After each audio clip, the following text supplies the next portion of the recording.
Hello everyone, please welcome back to my channel. Today's learning, today's study បាទរៀនថ្ងៃនេះអញ្ចឹងយើងជួបគ្នាម្ដងទៀតហើយអញ្ចឹងសង្ឃឹមថាបងប្អូនសុខសប្បាយទាំងអស់គ្នាណាតើតើនឹង preposition of time គេហៅថាជាប្រភេទធ្នាក់មាន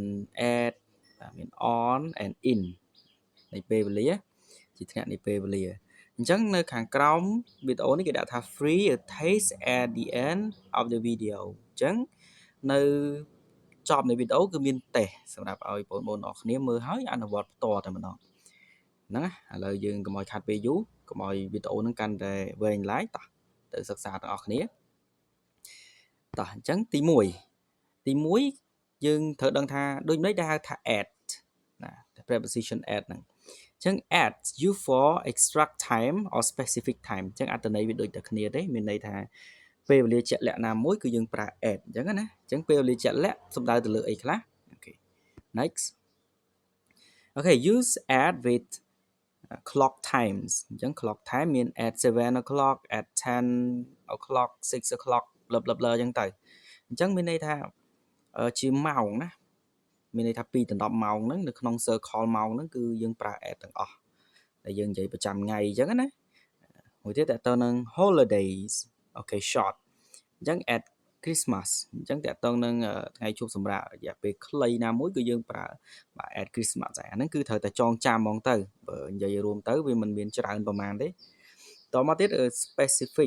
specific moments ពេលវេលាជាក់លាក់ណាមួយដូចជា at night at noon at midnight អាហ្នឹងក៏ត្រូវតែចងចាំដែរគឺដូចជាមានមិនច្រើនទេខ្ញុំរត់មានតែ3ហ្នឹងទេអញ្ចឹងបងប្អូនត្រូវតែចាំជាមួយ night noon midnight ហ្នឹងគឺប្រើ at ទាំងអស់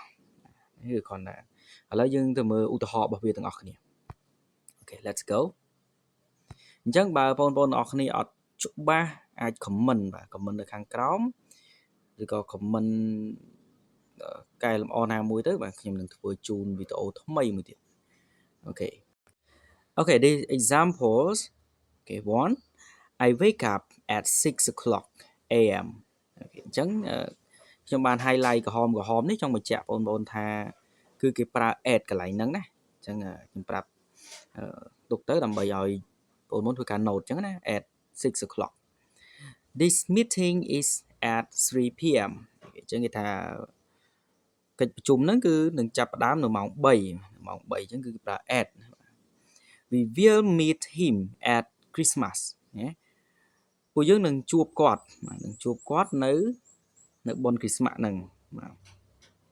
she arrived at noon នាងគឺបានមកដល់នៅពេលល្ងាច at noon ពេលល្ងាចហ្នឹង we eat dinner at night ពួកយើងទទួលទាន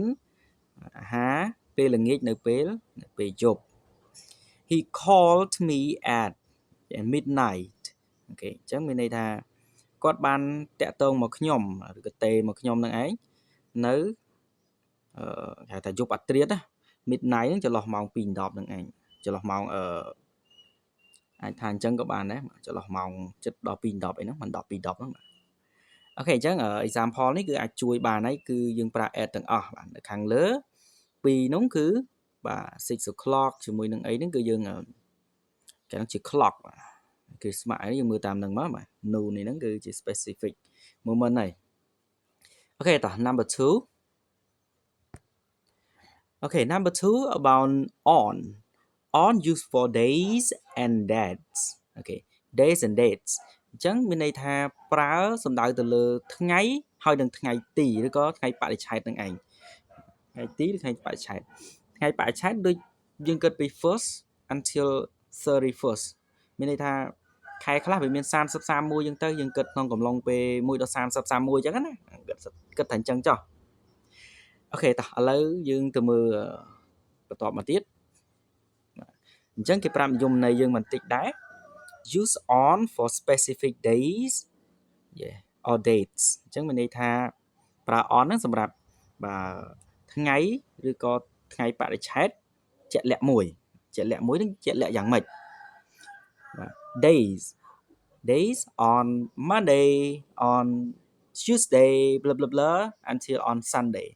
កន្លែងនេះខ្ញុំ sorry ផងណាបងប្អូនឧស្សាហ៍ដាក់ Sunday ហ្នឹងរហូតដល់2បាត់ទៅហើយឧស្សាហ៍ភ្លេចលុបចេញវិញតែយើងគិត day of the week ហ្នឹងបាទ day of the week 7 day ហ្នឹងគឺមានអានឹងណាបាទគឺប្រើ on បង date on May 5th on 7th អញ្ចឹងអានេះគឺជាកន្លែង on May 5th នេះគឺថ្ងៃបរិច្ឆេទណាដល់ពេល on 7th មានន័យថាថ្ងៃទីអញ្ចឹងគឺយើងប្រើ on ដែរណាបាទគឺយើងអត់ប្រើ in May 5th ទេដោយសារតែវាជាថ្ងៃបរិច្ឆេទមិនមែនជាថ្ងៃខែទេថ្ងៃខែផ្សេងទៀតណាតើតមួយទៀតគឺ special days special days on birthday មានន័យថាថ្ងៃដែលពិសេសណាថ្ងៃដែលពិសេសរបស់យើងហ្នឹងគឺ birthday នឹងឯងថ្ងៃពិសេសទៀតគឺ on New Year's Day on New Year's Day ហ្នឹងថ្ងៃបុណ្យធំៗបុណ្យសកលណាបាទ on ខ្មែរ New Year on Chinese New Year អីហ្នឹងគឺយើងប្រើ on ទាំងអស់ហ្នឹងគេថាថ្ងៃពិសេសហ្នឹងថ្ងៃ special day របស់គេណាអូខេតោះឥឡូវទៅមើលឧទាហរណ៍បងប្អូនគ្នា let's look at the example okay there are the examples I have a test on Monday okay I have a test on Monday មានន័យថាខ្ញុំមានបាទកិច្ចការប្រឡងក៏មានការប្រឡងនៅក្នុងថ្ងៃច័ន្ទអញ្ចឹងគឺយើងប្រើ on ដោយសារវាតកតងនឹង day បាទតកតងនឹង day she was born on July 10th អូខេអញ្ចឹងមានន័យថានាងគឺបានកើតនៅបាទថ្ងៃទី10នៅ July ហ្នឹងបាទ July ហ្នឹង we will meet on ខ្មែរ New Year ឃើញទេមានខ្មែរ New Year គឺយើងប្រើ on បាទអត់មានប្រើអីផ្សេង in ទេអត់បានទេបាទគឺអត់អាចប្រើលោកឡំគ្នាញញៃបានទេគឺវាខុសវិជ្ជករបើថាការនិយាយជាមួយគ្នាតាក់ទងគ្នាអាចថាមិនជាបញ្ហាអីប្រហែលទេប៉ុន្តែបើនិយាយជាផ្លូវការក៏វាជា noise មួយដែរណាអូខេកុំឲ្យវែងឆ្ងាយI saw him on my birthday អូខេ my birthday ឬក៏ birthday នេះគឺយើងប្រើ on next the party is on New Year's Day បាទអញ្ចឹងគឺយើងប្រើ on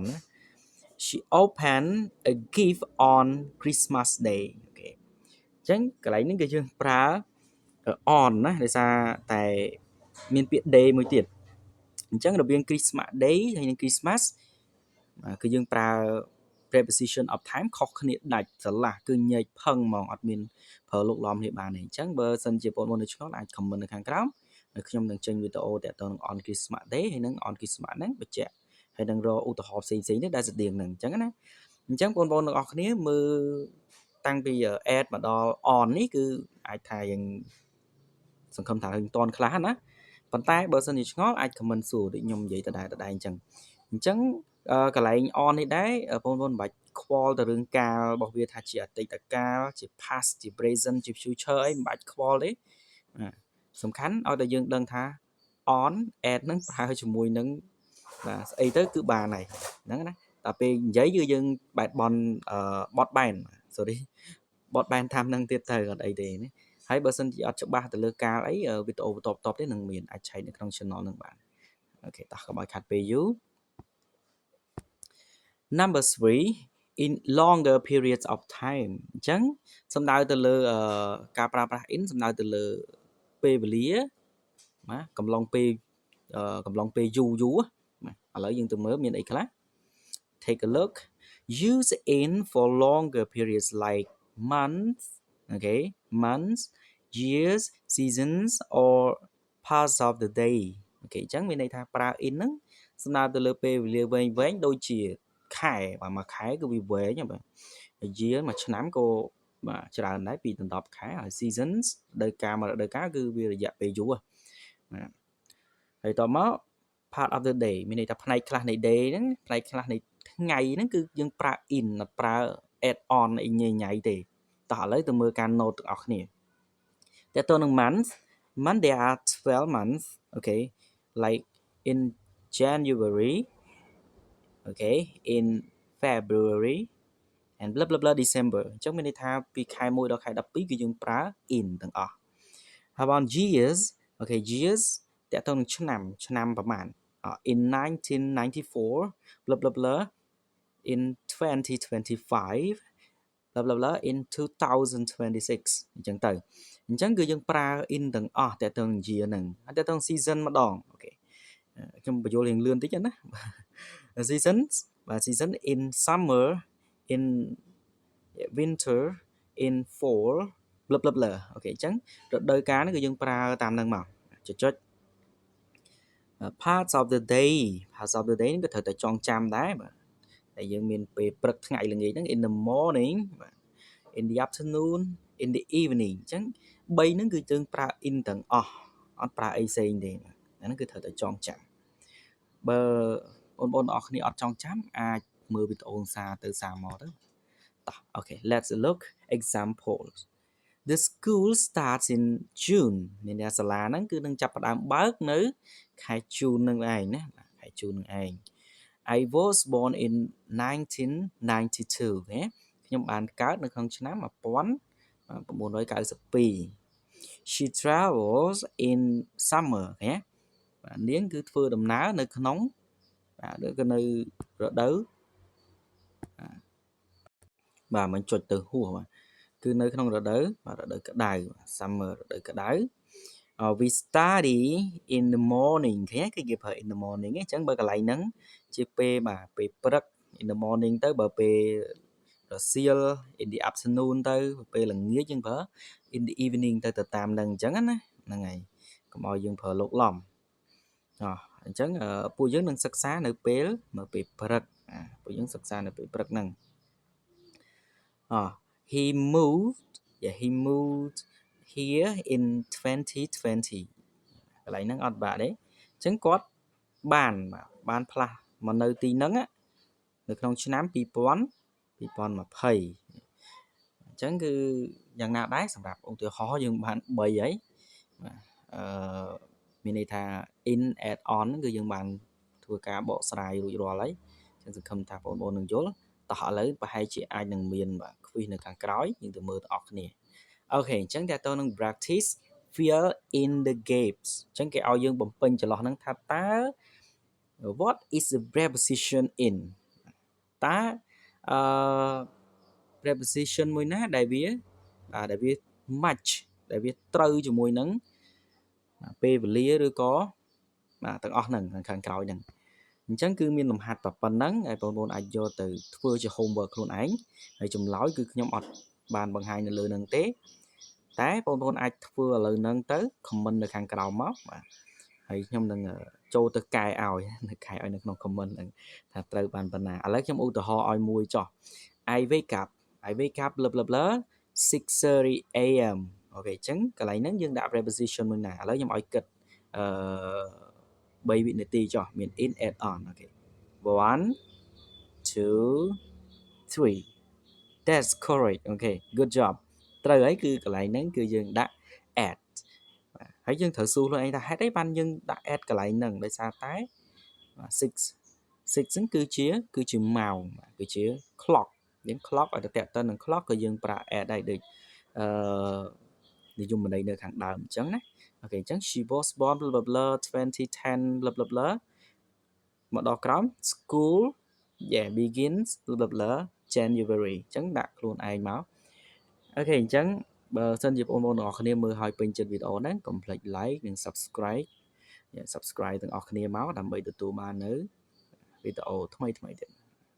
អូខេបាយបាយ